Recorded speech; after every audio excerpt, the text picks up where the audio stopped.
Hi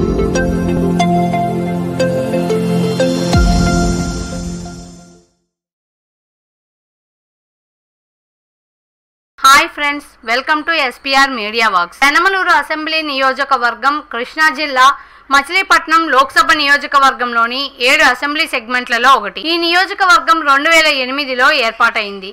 2019 నాటికి ఈ నియోజకవర్గంలో మొత్తం 2,67,751 మంది ఓటర్లు ఉన్నారు. గత ఎన్నికలలో వైసీపీ నుండి పోటీ చేసి గెలిచిన కొలుసు పార్థసారథి ఈ నియోజకవర్గం యొక్క సిట్టింగ్ ఎమ్మెల్యే. పెనమలూరు అసెంబ్లీ నియోజకవర్గం విషయానికి వస్తే ఇది జిల్లాలో అత్యధిక ఓటర్లు కల నియోజకవర్గాలలో రెండోది.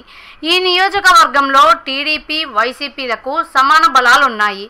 అయితే ఈసారి ఇక్కడ పాలిటిక్స్ లో సీన్ మొత్తం ఒక్కసారిగా రివర్స్ అయింది. ఈ క్రమంలో ఈ నియోజకవర్గం యొక్క గత ఎన్నికలని ఓసారి విశ్లేషిద్దాం. 2009 ఎన్నికలలో కాంగ్రెస్ అభ్యర్థి కొలుసు పార్థసారథి, టీడీపీ అభ్యర్థి చలసాని వెంకటేశ్వరరావు మరియు పీఆర్పీ అభ్యర్థి ధనేకుల మురళీమోహన్ రావులపై పోటీ చేసి 177 ఓట్ల మెజార్టీతో గెలుపొందారు. 2014 ఎన్నికలలో టీడీపీ అభ్యర్థి బోడే ప్రసాద్, వైసీపీ అభ్యర్థి విఆర్ విద్యాసాగర్ కుక్కల మరియు కాంగ్రెస్ అభ్యర్థి నేరేళ్ల శోభన్ బాబులపై పోటీ చేసి 31,448 ఓట్ల మెజార్టీతో గెలుపొందారు. 2019 ఎన్నికలలో వైసీపీ అభ్యర్థి కొలుసు పార్థసారథి, టీడీపీ అభ్యర్థి బోడే ప్రసాద్ మరియు బీఎస్పీ అభ్యర్థి ఎల్ కరుణాకర్ దాస్లపై పోటీ చేసి 11,317 ఓట్ల మెజార్టీతో గెలుపొందారు. 2024 ఎన్నికలలో వైసీపీ అభ్యర్థి జోగి రమేష్, టీడీపీ అభ్యర్థి బోడే ప్రసాద్ మరియు కాంగ్రెస్ అభ్యర్థి ఎలిసల్ సుబ్రహ్మణ్యంల మధ్య పోరు జరగనుంది.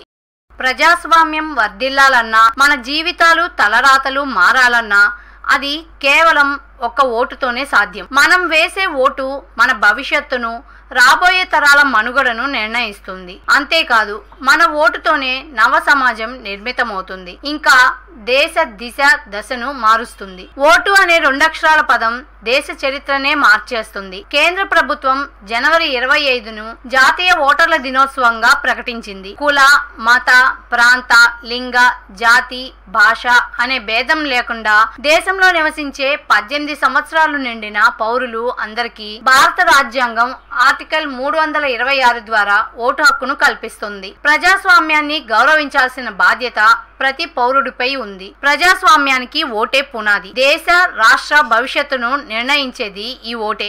అలాంటి ఈ ఓటును డబ్బుకు, మద్యానికి అమ్ముకోకుండా భారత ప్రజాస్వామ్య పరిరక్షణ కోసం ప్రతి ఒక్కరూ తప్పనిసరిగా తమ ఓటు హక్కు వినియోగించుకోవాలి.